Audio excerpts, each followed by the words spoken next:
Story Corner. I'm Johnny, lovely to see you. Thank you for joining me for a story. Are you ready for today's story? Me too, it would be an absolute pleasure to read this book to you. I love it. It's Tabby McTat and it's written by Julia Donaldson. Tabby McTat was a busker's cat with a meow that was loud and strong.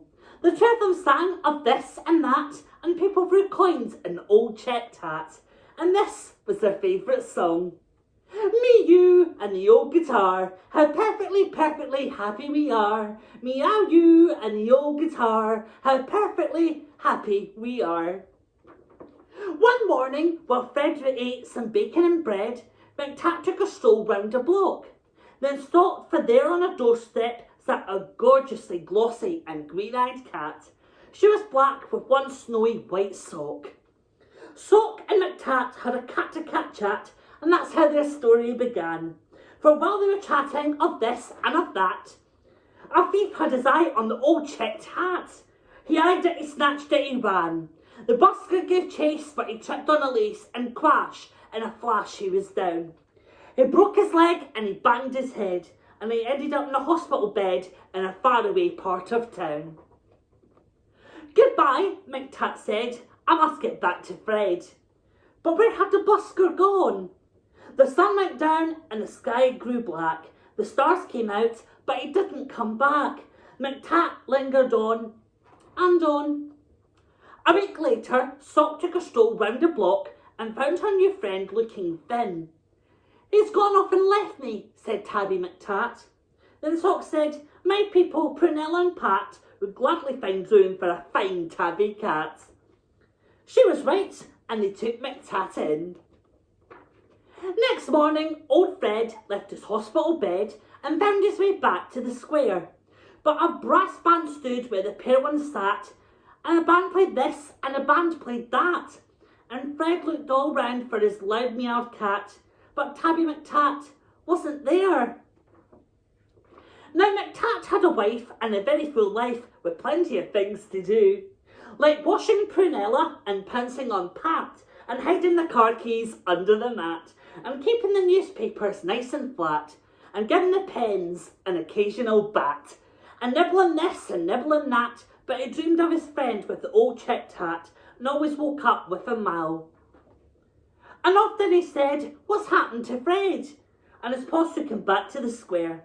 But a conjurer stood where the pair once sat, and he pulled out this, and he pulled out that, and people threw coins in the tall black hat, but the busker was never there. One morning, Sock said, look under the bed and see the 3 kittens I've had. And Soames looked like this, and Susan like that, and the littlest kitten, called Samuel Spratt, looked exactly the same as his dad. The 3 kittens grew and they learned how to meow, and McTat sometimes sang them a song. And Samuel Spratt, with his tabby grey fur, had a deafening meow and a very loud purr, and he simply loved singing along. Me, you, and the old guitar, how perfectly, perfectly happy we are. Meow, you, and the old guitar, how perfectly happy we are. When Susan and Soames found very good homes, their parents were happy and proud. There was one home like this and another like that.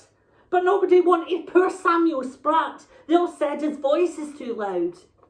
Now Tabby McTat was a home-loving cat, but he couldn't stop dreaming of Fred.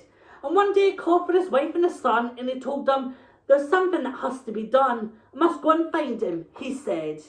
So up and down and all over town, he wandered a whole week long, for many a morning and afternoon, by the light of the sun and the light of the moon, till he heard a familiar song.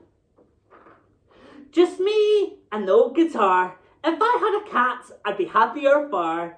Just me and the old guitar with my cat, I'd be happier far.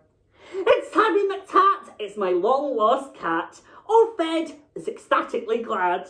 Then the 2 of them sang of this and that, and people threw coins in the new checked hat. But why did McTat feel sad?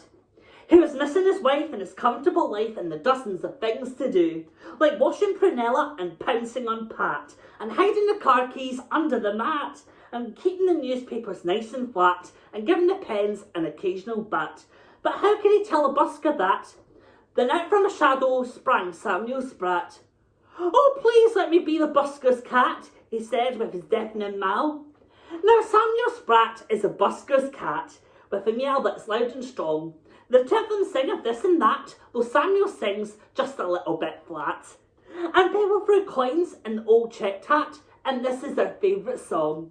Me, you, and the old guitar, how perfectly happy we are. Meow, you, and the old guitar, how perfectly happy we are. I absolutely loved that, and I hope you did too, sunshines. I'll see you again next time in the Story Corner. Thanks for watching and for listening. Bye-bye.